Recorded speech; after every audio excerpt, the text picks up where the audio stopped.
بسم اللہ الرحمن الرحیم۔ آج میں آپ کے سامنے سورہ ناس کا اردو ترجمہ پڑھوں گا، آپ لوگ غور سے سنیے۔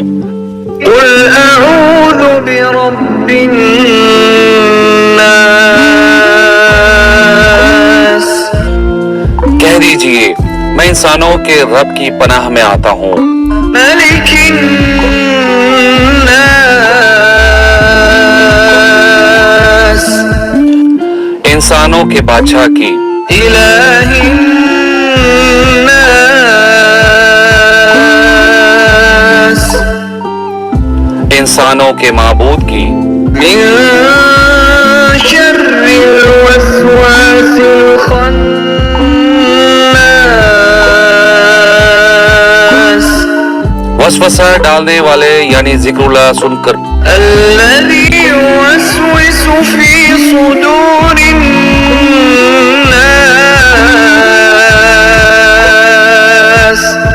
ہٹ جانے والے کے شر سے، من الجنة والناس، خواہ وہ جنوں میں سے ہو یا انسانوں میں سے۔